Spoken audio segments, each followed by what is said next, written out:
The Full Melt Show is intended for a mature audience. It contains adult themes, adult content, and sometimes adult language. Listener discretion is advised. It's the Full Melt Show.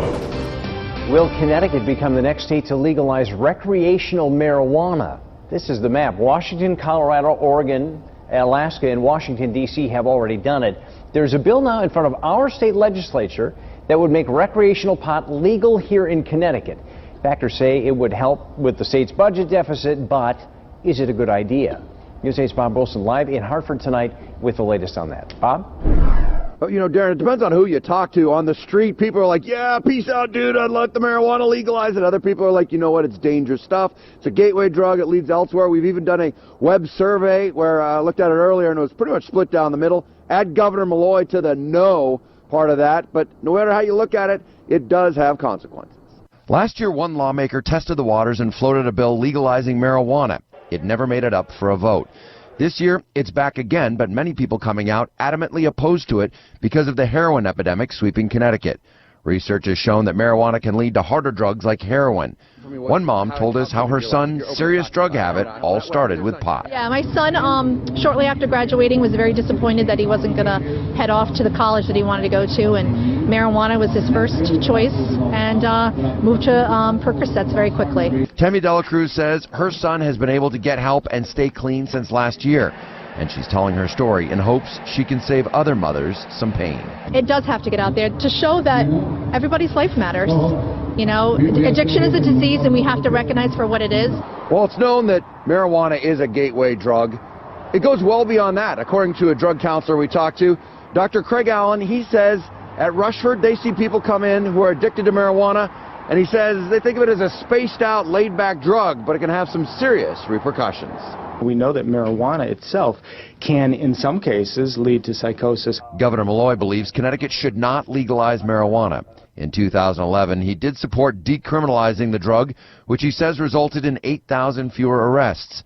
And from there, the state approved medical marijuana. We did the next most important thing, which was to make it available for medical treatment. That's as far as I'm comfortable going, but certainly every member of the legislature is entitled to their own opinion, and we'll see what happens. What happens here at the Capitol as they put that forward, even if it makes it to a vote.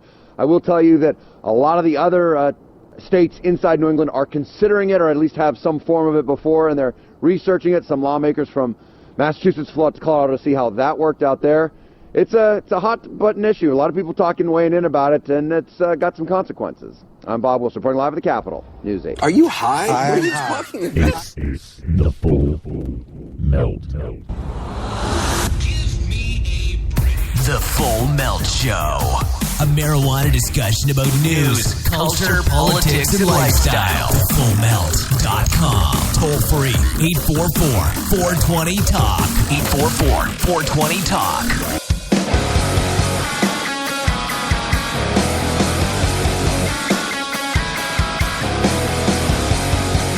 Hey, it's the 12th of February. February. Say February real fast. Friday. I'm Steve Green. This is the Full Melt Show. Welcome to the program. Talking there about the push to legalize marijuana in Connecticut. It's just one of many states. Just one of many. We've got so much to talk about tonight, as we do every night.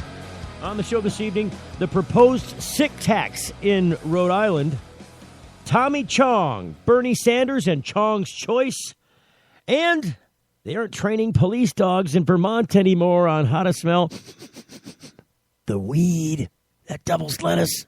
Is it in there? A dog says it's in there. Not doing it anymore in Vermont. We'll talk about those things and more. But first, I got to say this thing in Connecticut, you know, in the long run, that's just another state on the map that's really trying to get this done, and they're trying to do it in their own way there. But there's, you know, they're going through the standard argument. You've got the naysayers and the prosayers.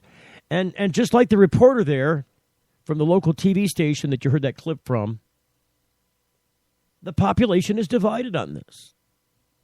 But mostly in favor of freeing the weed, so to speak. I mean, this is this story all across the country, isn't it? Nothing new about this. It's been this way for a while now. It's newer in popular culture, I think, across the board because there's been a population shift. Eventually, and see, the people who are behind all this know this, eventually the prohibition position is no longer tenable. In other words, it's finite because it's by design non-functional. It doesn't work. It goes through the motions but doesn't achieve any goals, right? Spend a lot of money on it. It's a big, sexy sell, but nothing ever happens except prisons get built and people get put into them. Money gets made by government. Money gets made by industry. Connecticut, they're in Hartford, trying to legalize recreational marijuana, as they so call it, which I disagree with that labeling. I think popular media better screw their head on straight and figure out that it's not recreational marijuana, but it's retail cannabis. See, just the slant of the story itself from WTNH. You can see that story on WTNH.com. They're out of Hartford. Talks about, I mean, just the slant of the way they do this. Listen to the language in this. The next state to legalize recreational marijuana. Now, that sounds benign enough. But it's designed to have negative connotation. Just the fact that they use the word marijuana. The word marijuana itself has baggage attached, doesn't it? If you say retail cannabis, it sounds a little more friendly. And it is. It's the same thing. It's just about how it's packaged. If you bought something at the store and it had red fire on it and skulls and crossbones on there, and it was just, some like hot chips or maybe, I don't know, some of those crunchy corn treats. What are those? The cheese puffs, those cheese puffs. The really hot ones. Maybe if it came in a big fire-looking bag and had skulls and crossbones on there, they might sell less of them. The package is kind of scary, even though what's inside isn't at all. It's a little hot. Can you handle a little hot? Most people could make the choice of deciding whether or not they want something hot to eat. And that's really much the analogy I'm drawing here. The way that this is packaged, just in the media, is slanted because they talk about, will we be the next state, just like Colorado, Washington, Oregon, Alaska, Washington, D.C.? Will we be the next ones that have recreational marijuana?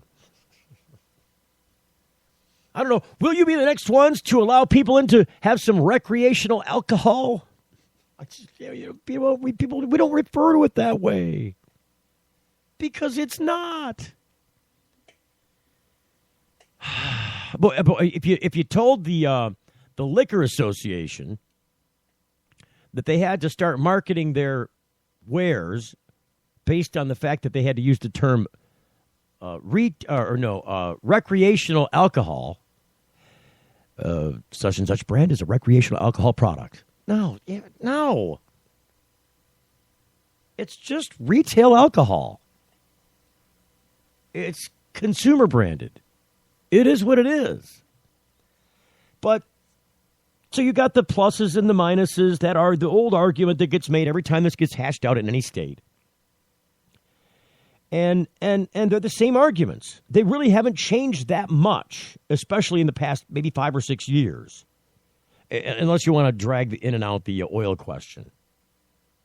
And I'm talking about the CBD oil that were for the oil-only states. There are a lot of states that won't go so far as to say, oh, people might get high off this quote-unquote medicine.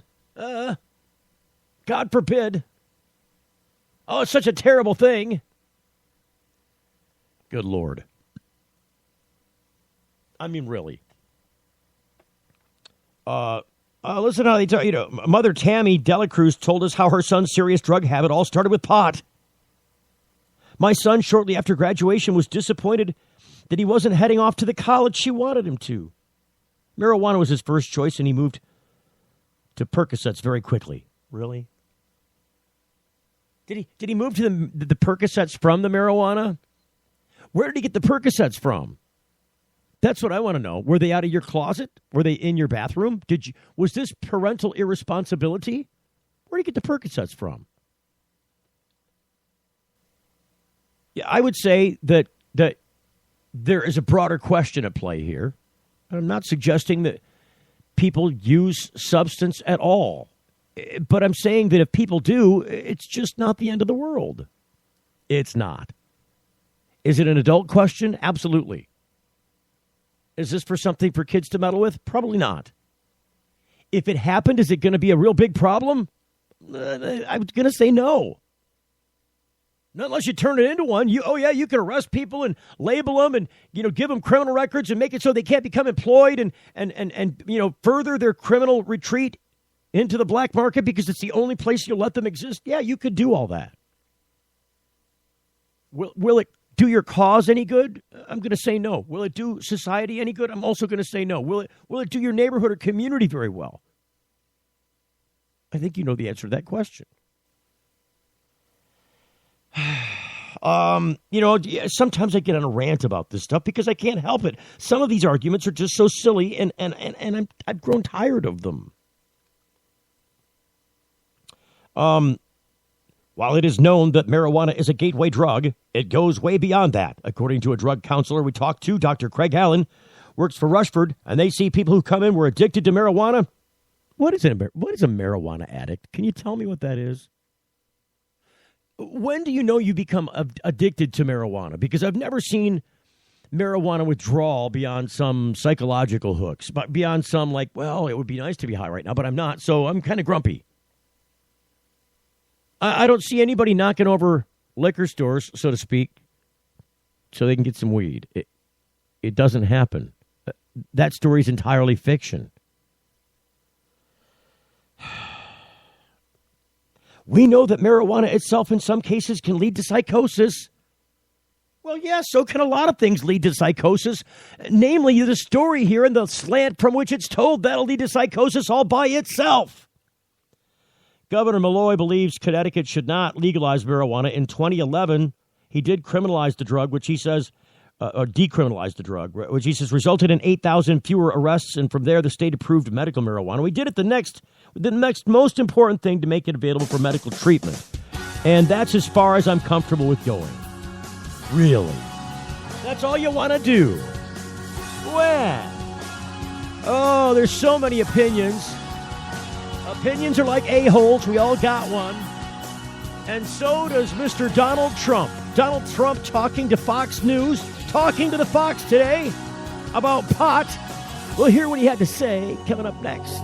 You're getting the full melt. When you need legal help, you don't want to guess at who's standing next to you in court. And when it comes to a medical marijuana defense, it's even smarter to partner with a lawyer before you need one.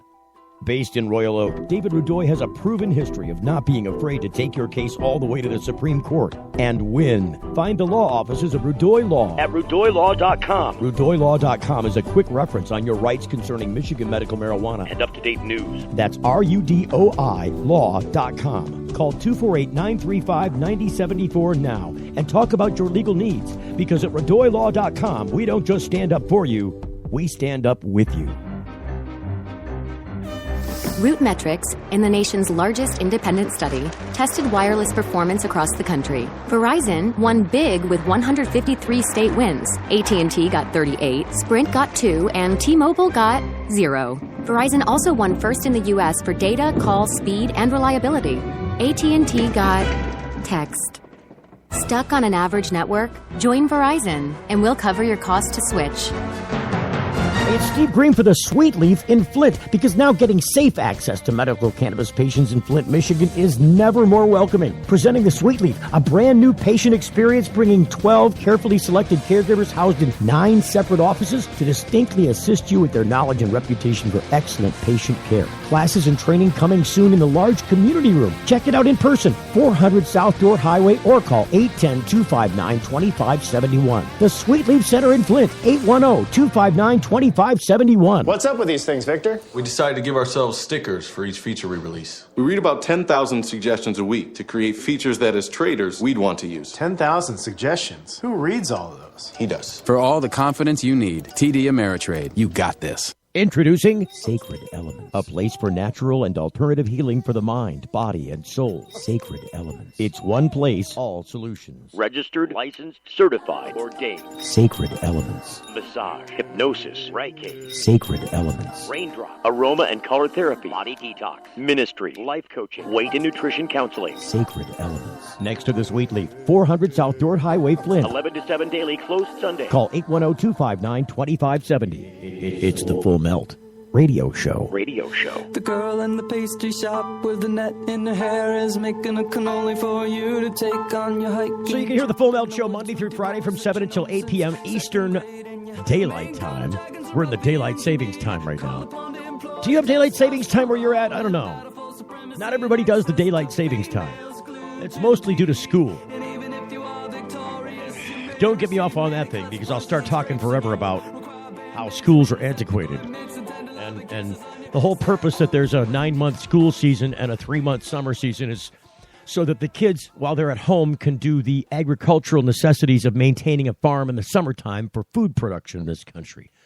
That's how antiquated our education system is. You know, every other major country, all the other major countries have moved on since, some of them later than others, but many of them have moved on to a full year calendar, which is, I believe, what kids should be doing. I think when you have children and you're teaching them, many of them, especially the latchkey kids in this country, have gone through a stage of, there's nothing wrong with exploring as a teenager. There's not, but having no supervision during the summertime, many times for a lot of kids, draws the ones who do have some supervision away from that supervision, and mischief occurs. And sometimes stuff that's not so good. And sometimes this kind of thing will change the path of a kid in school. I think kids should be going to school full time with some appropriate breaks. Maybe get a couple weeks here and a couple weeks there. I don't think you should be taking 30 days break away from school, though. I don't. I know as a kid I'd be like kicking myself saying that as an adult, because I loved my summer vacation, because I hated school. As just the K through 12 part. The K through 12 part I couldn't stand. I think it was because I was bored by it. I mean, all the stuff I was sitting through, I kind of knew most of. Or if I didn't, it just came really quickly and easily to me. And the rest of it was just like, why are we still sitting here kicking this around?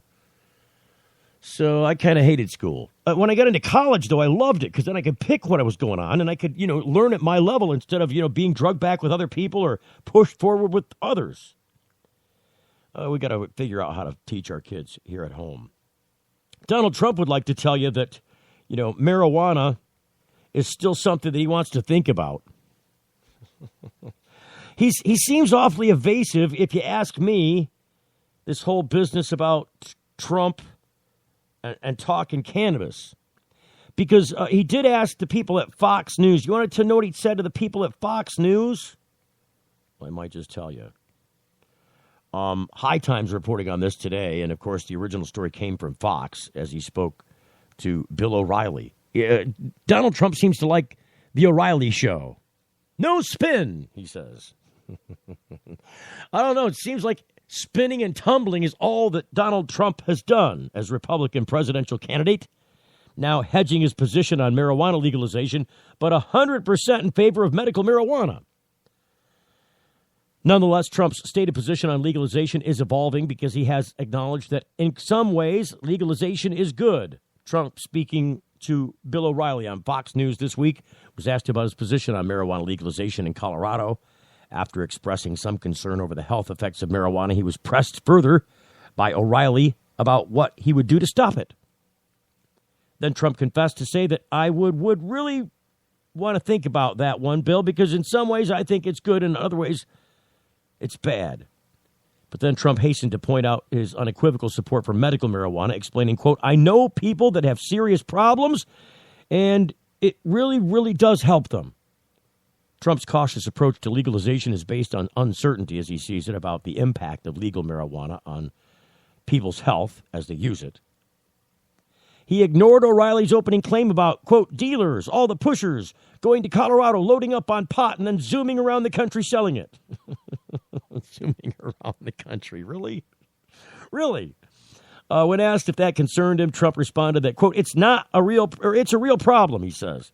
But then Trump changed the subject, explaining there's another problem. The book isn't written on it yet, but there's a lot of difficulty in terms of illness and what's going on with the brain and the mind and what it's doing. It's coming out probably over the next year or so. You know, isn't that really? It's the same position that Hillary has, isn't it? Kind of. I'm not so sure about the. Look, it's nearly identical to the position of Hillary Clinton, who's mostly said, "I support medical marijuana. I think that we need to reschedule it." She said those words pretty much verbatim, and she's also said, so that checks the box of supports medical marijuana, and then to the extent that she's willing to reschedule it. I would not put it past Hillary if some point early on in her administration, she directed the people in control to reschedule marijuana from 1 to 2. Wouldn't surprise me at all, because as president of the country, you've got the ability to do that. You can just make that claim. This needs to be rescheduled. You know, Hillary's not a doctor. She knows nothing about cannabis as a whole, other than I'm sure whatever Bill Clinton blew around her face when he was, quote unquote, not inhaling. I don't know that Hillary has ever tried marijuana. Has anybody asked Hillary Clinton if she's tried cannabis before? The answer to that question has to be yes. But you remember, she grew up in the Nixon era, when this was all being, those hippies. And she seemed to be a Republican at first. Before she met Bill Clinton, she was, in fact, a Republican. Who was it? Who was it she was out for? McGovern. She was a McGovern Republican. George McGovern. Remember him back in the day? So, you know, I really think that Trump's position, as he's espoused here on the Fox News show, is pretty much identical to Hillary's, because that box is checked about the medical marijuana, but then when you talk about retail cannabis, it might be bad. We don't know about people's brains. We don't know about what's going on in there, what people are thinking. Both of these people, neither one of them, have ever been involved to any extent where they have personal knowledge and experience with cannabis, in my estimation. In fact, I would say almost every prohibitionist out there is in that camp. Save some examples. There are a few. I'm not painting with a broad brush. I'm saying the vast majority of the people who are in the prohibitionist camp have no personal experience with the devil's weed itself. They don't. They don't know what it is. They don't know what it's not.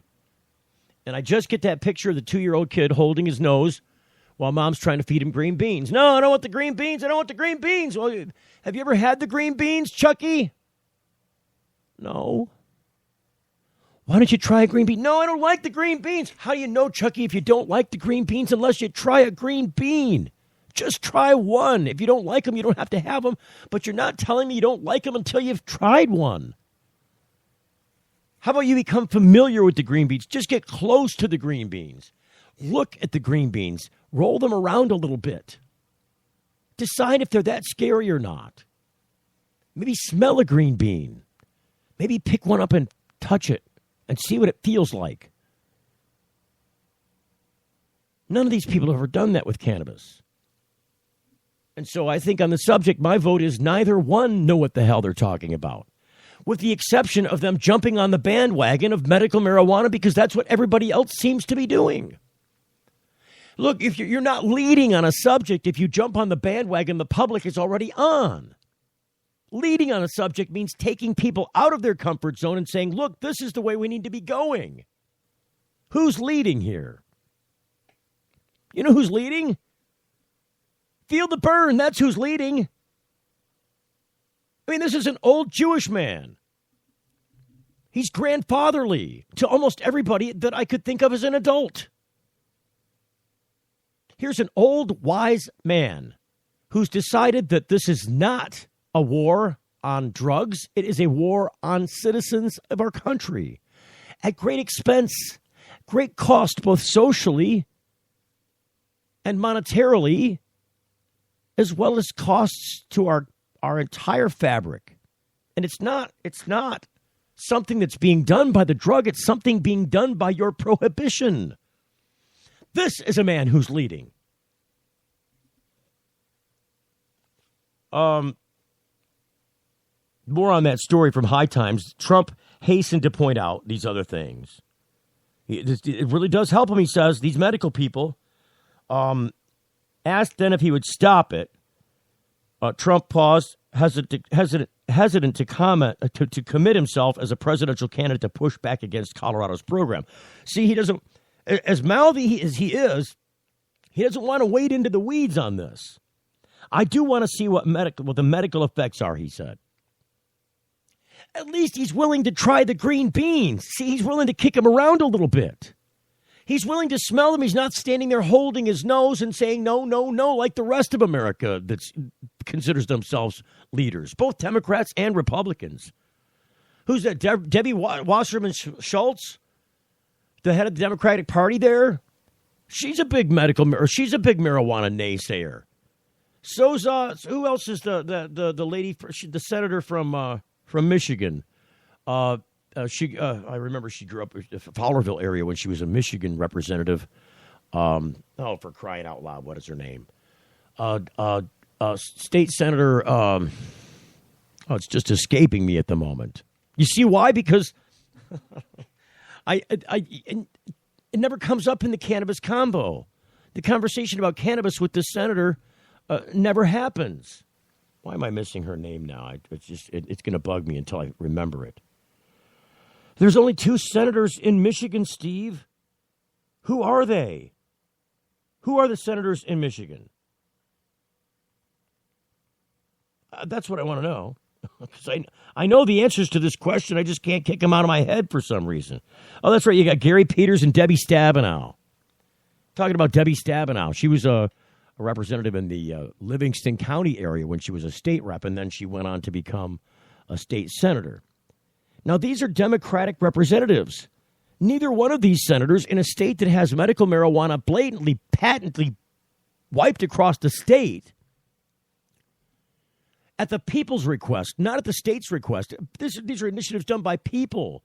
And in many cities all across the state, done their own initiatives and directives, passed their own dispensary laws despite the action of the state in this place, or despite the inaction of the state. The Medical Marijuana Act here in Michigan says dispensaries are illegal according to the courts. The state should have gone a long time ago and found ways to make dispensaries legal. They only make sense. God forbid we should pass rules and regulations that make sense. I've gone way off into the weeds now, haven't we? I was talking about Trump. And he's got more to say about this, Donald Trump. If you want to see the rest of that story about what Trump had to say, because it's really what it comes right down to in the long run is it's exactly the same thing. He has exactly the same position as Hillary Clinton. It's just couched in different words, just couched in different terms. Over the next year or so, he wants to see, what's going to go on, what's going to happen with the cannabis issue over the next year or so. Does it make sense? Well, it makes safe sense, I suppose.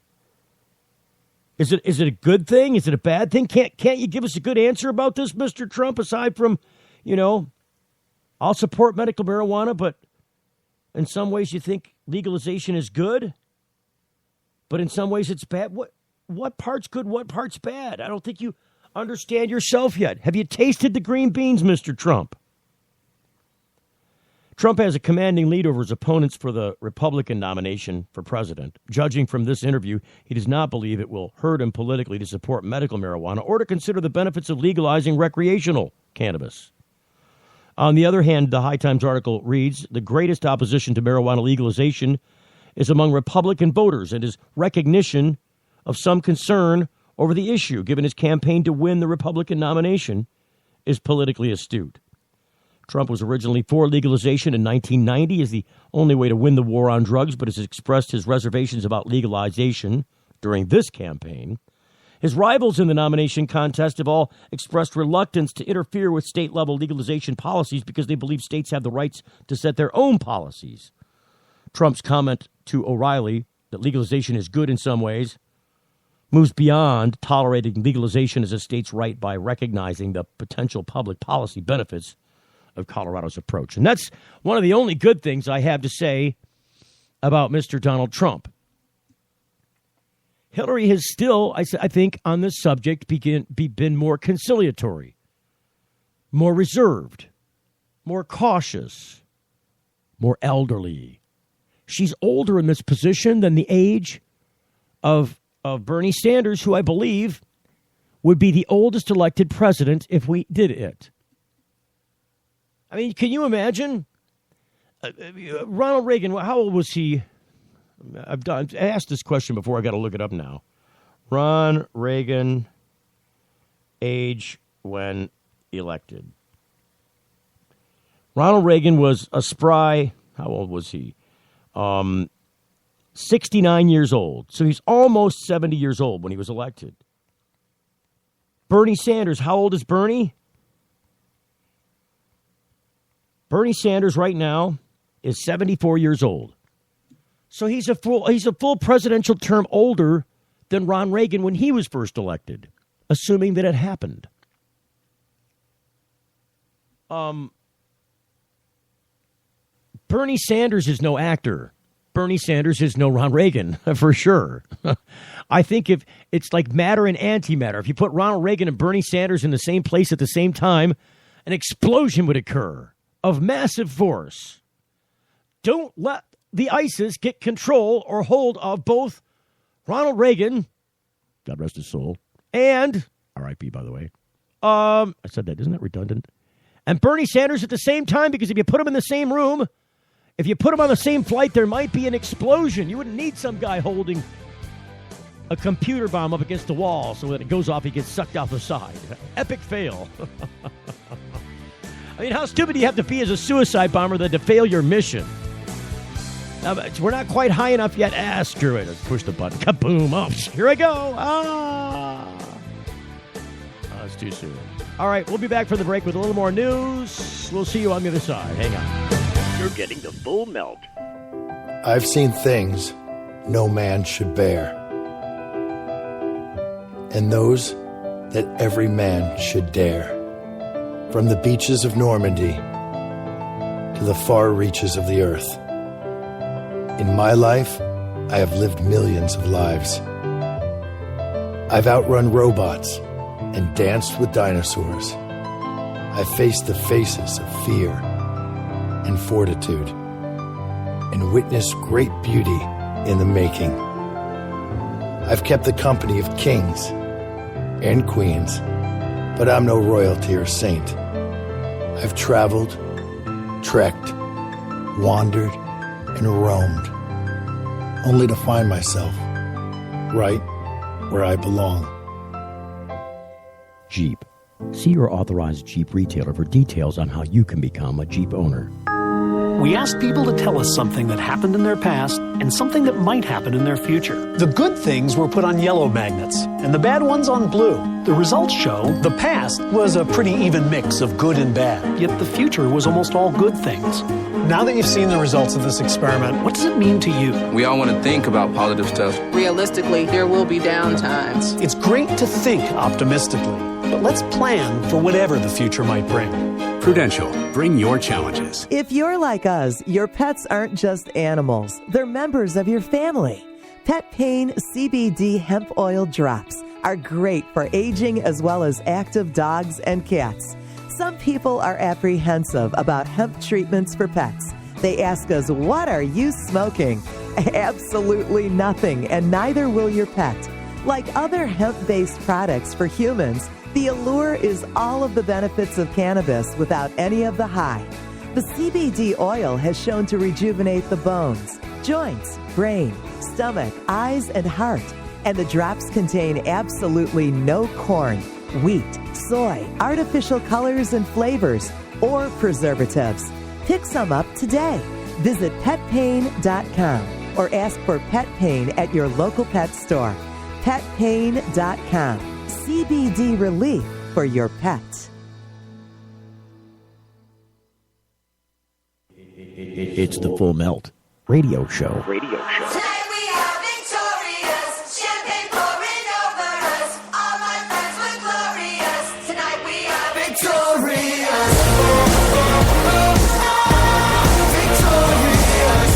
It's really easy to subscribe to us on iTunes. Go to thefullmelt.com, click on the iTunes link, click and subscribe. It's really simple.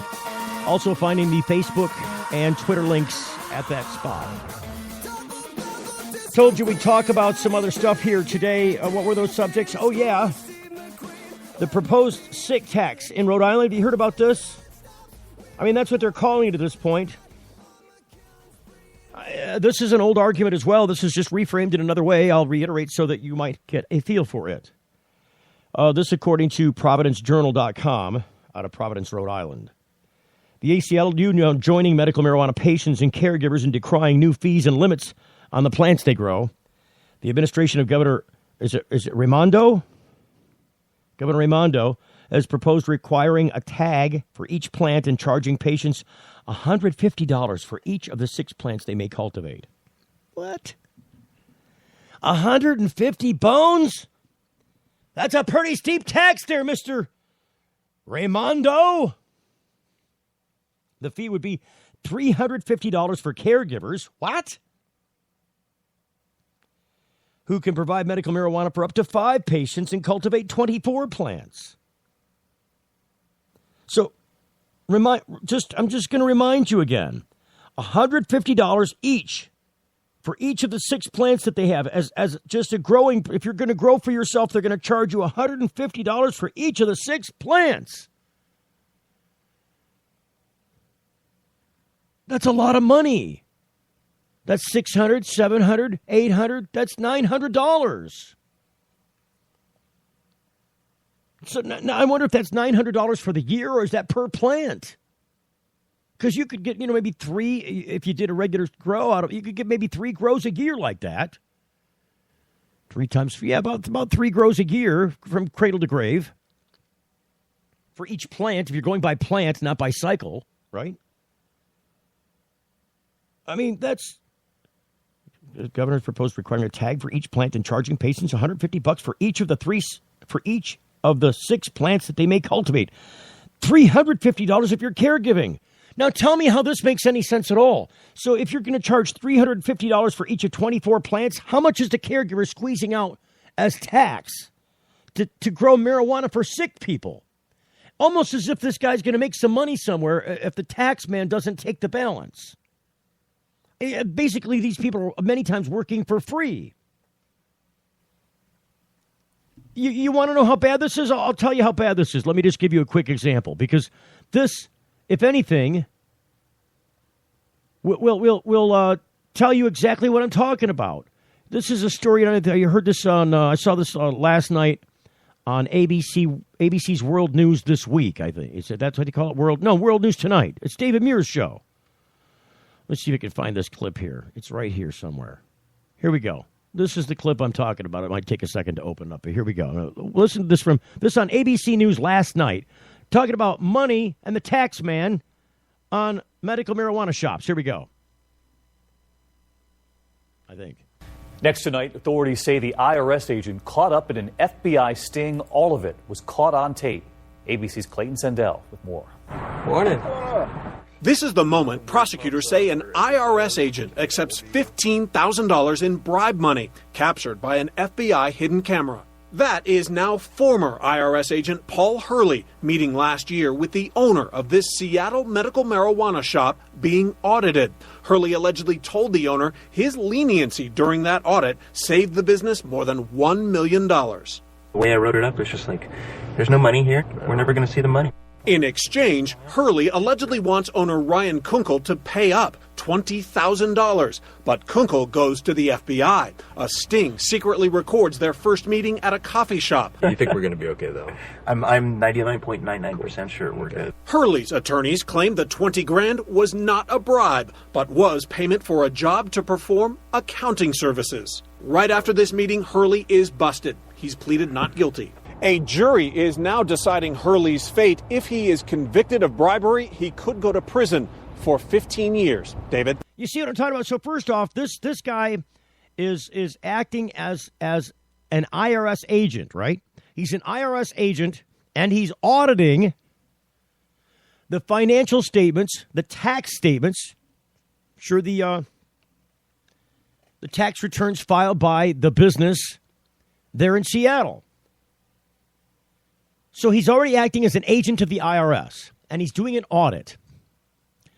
And in the course of doing this audit, somehow the idea comes up that if he's lenient about things, and he says the right things back to the IRS, I'm pretty sure we're good on this, he says, in the surveillance tape taken from the car at a lunch meeting where he was paid $15K by the guy getting audited.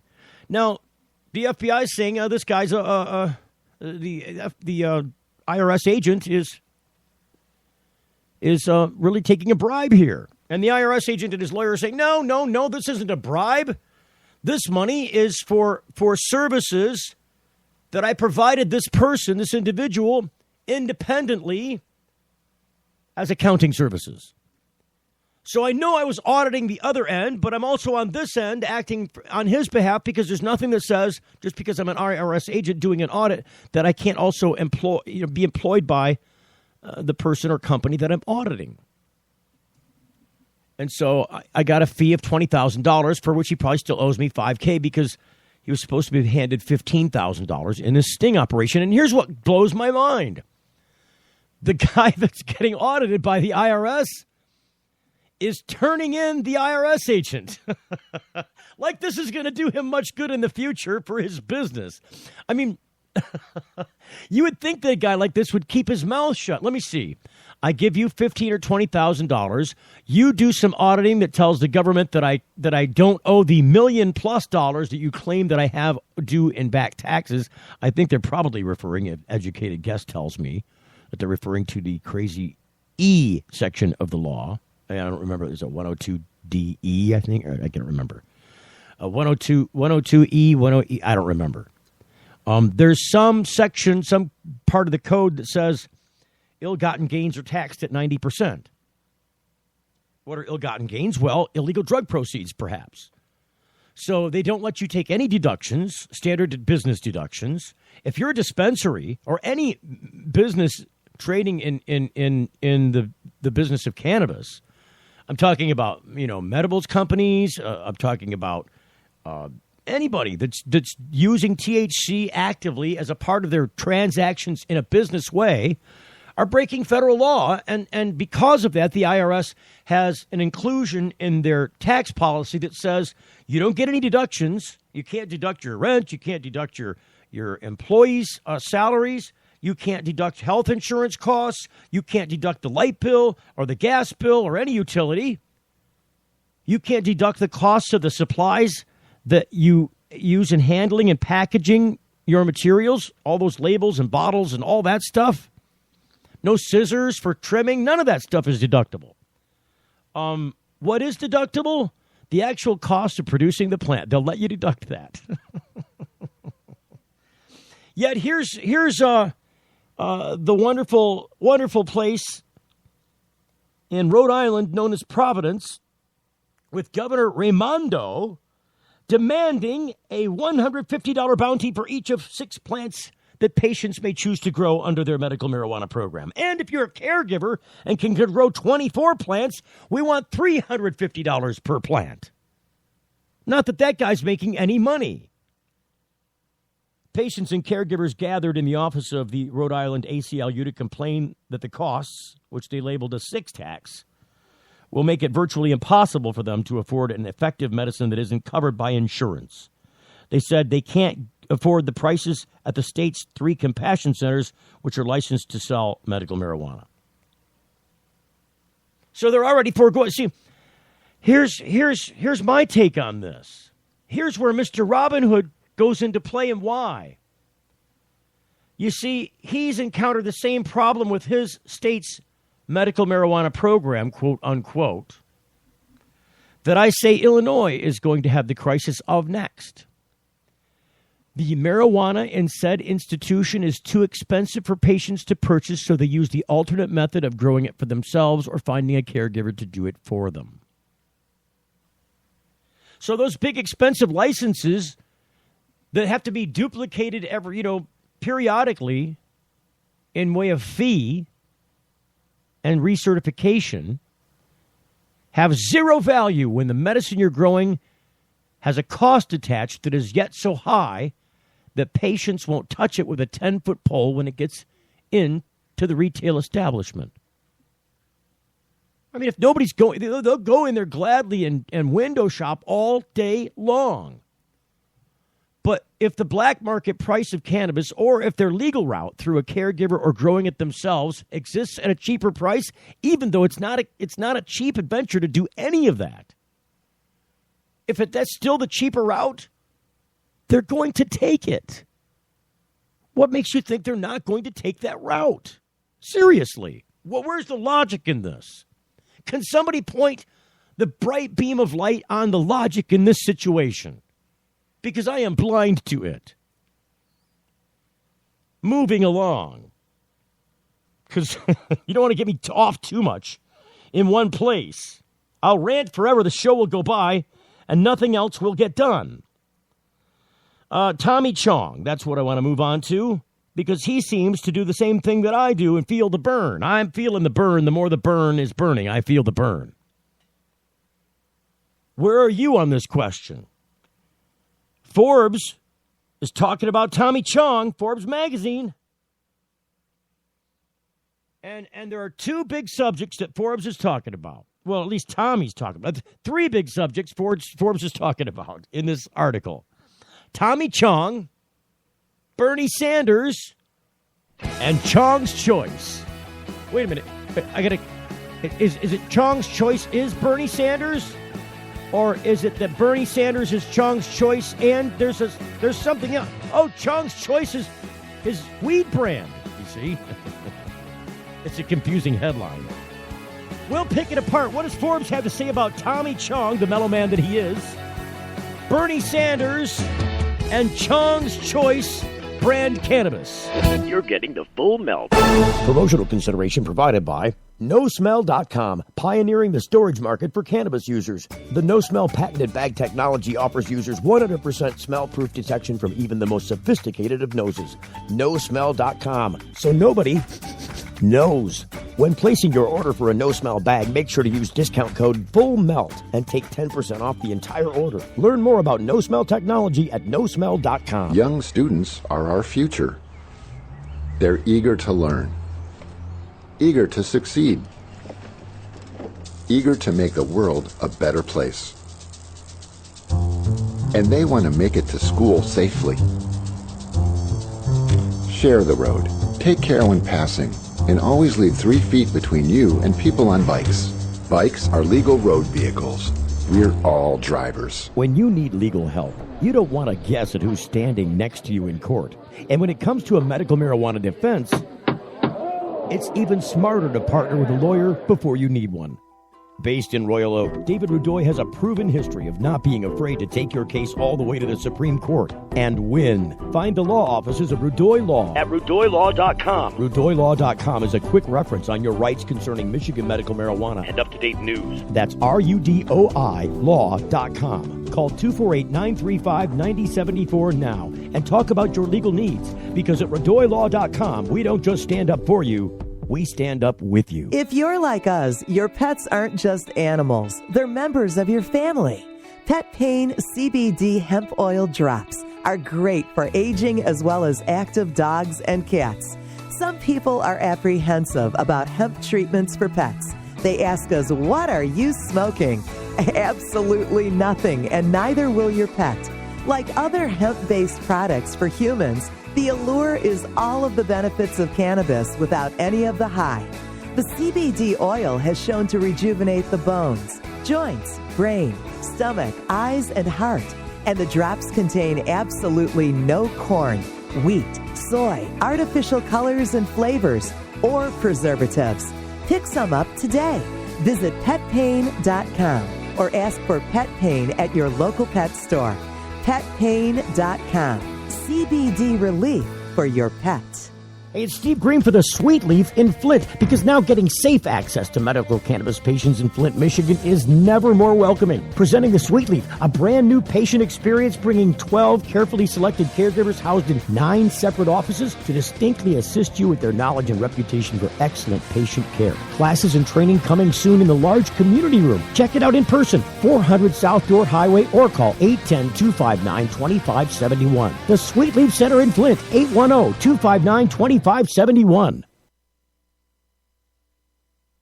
What happened to the bumper? Oh, the bumper's not in place. Hang on. We got to save the bumper music. Oh, what is a show without bumper music? See, I'm firing myself because I completely forgot to move this bumper music into place. Let's try this again. Can we have the bumper music, please? Just the bumper by itself? Can we? I need a producer. There we go. It's the Full Melt Radio Show.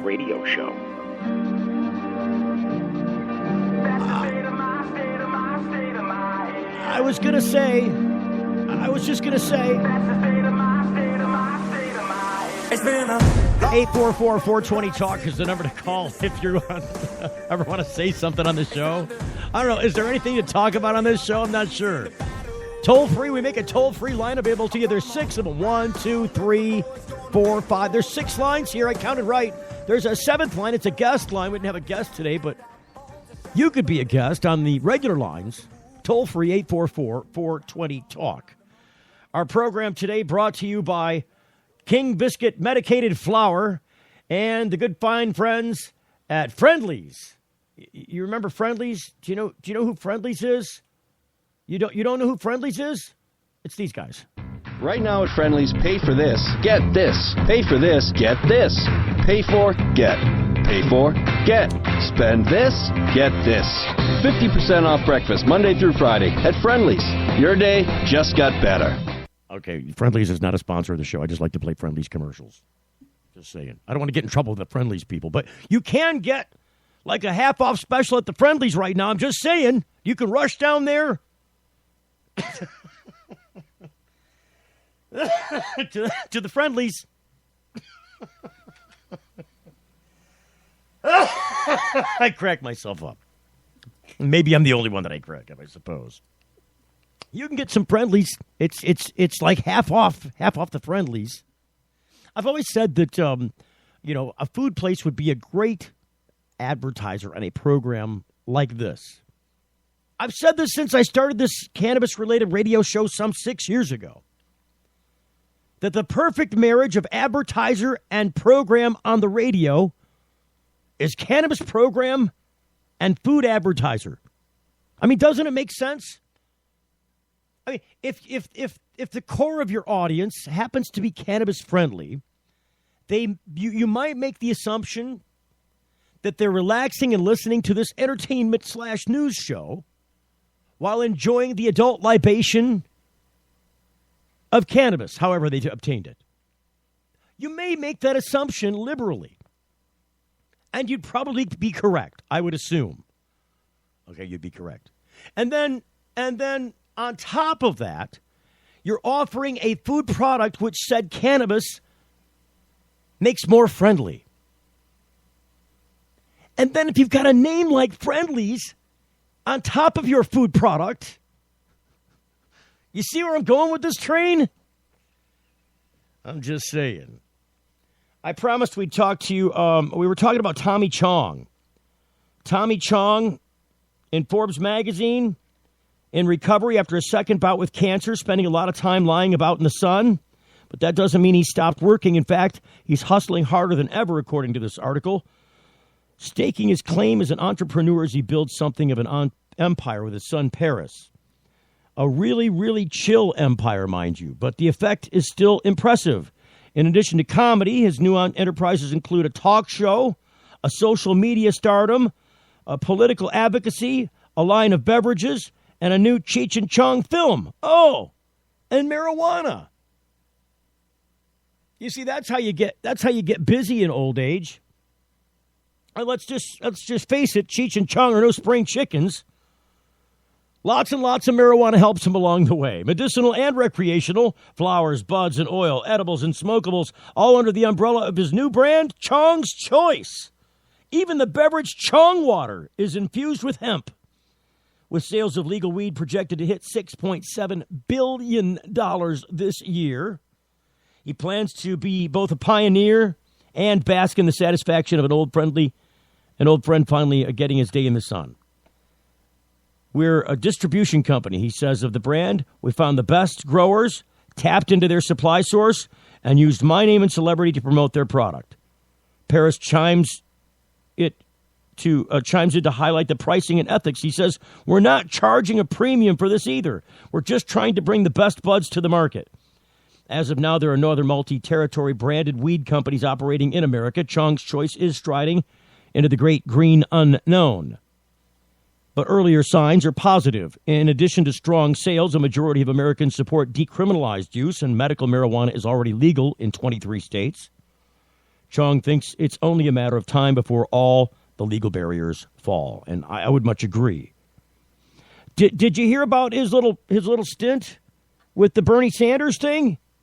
I'll play it for you right here. Here it is. This is Tommy Chong, a special announcement. To plant a garden is to believe in tomorrow. Smells fresh. The political season is starting to heat up. The sun's coming out and all our plants are beginning to bud. Do you smell that excitement? That's the polling places opening all around the country. It's time to vote, folks. So the question is, which one of these plants are ready for harvest? Some are obviously too immature. They need a couple of more growth cycles. And yet, others are done, finished. There's nothing left in them. They've lost all their potency, which they never had much of anyway. But there's one candidate that stands head and shoulders above them all, who has weathered many storms and is totally ready to be the commander-in-chief, or the commander-in-cush, as I like to say. Only one candidate this year that has said things I truly believe in, like supporting the legalization of a fair and humane immigration policy, something that Donald the Wall Trump would never support. The legalization of a real living wage. The legalization of equality for all. You get my point. Oh, and yes, Bernie does support that other form of legalization that I care so deeply about. The legalization of the super medicine, marijuana. Yes. So I know this year, you and I are going to feel the burn. Yes. Go up to the polling booths and light up, man, for progress and change. See you soon, America. We got to do what's right, man. Feel the burn. Nobody was burned in the Harvard. Nobody was burned in the making of this commercial. I'm Tommy Chong, and I approve this message. I love it. I had to share that with you. I love Bernie, he says to me breezily. I love everything about Bernie, but I really just want to revive Larry David's career. Throughout our conversation, Chong cracks similar jokes with his trademarked disarming calmness. All of them land. Mellow as he is, he provides no ammunition for those who claim weed is a mind killer. And indeed it is not. Check out more of that at Forbes.com. There's some great material there from Tommy Chong. And then really quickly, because we only got just brief seconds, just moments left in the show, but I have to tell you this. Did you notice they're not doing anything in Vermont anymore about training the police dogs? Wait, what? That's right. This story comes out of WMTW at WMTW.com. Briefly, because like I said, I only have moments left in the program. Vermont police dogs are no longer training to detect marijuana. In an anticipatory move for the more possible legalization of marijuana, Vermont police dogs are no longer trained to recognize the drug's smell. The Times-Argus reports this year is the first that Vermont Police Academy Canine class had marijuana excluded from their training. Robert Ryan, the state's head canine training coordinator, says officials first discussed the move last year. The Vermont Police Academy trains all state and local canines. Ryan says the decision follows the assumption that Vermont will legalize marijuana, but police can easily train the dogs on the drug's smell later if ultimately it isn't decriminalized. Montpelier Police Academy Chief Anthony Falco, says legalizing marijuana would have financial ramifications, with every law enforcement agency in the state needing new dogs that weren't detected or trained to detect marijuana. And they shouldn't be anymore. It only makes sense at this point, doesn't it? Yay, Vermont. The Full Melt Show is a production of TFM Media.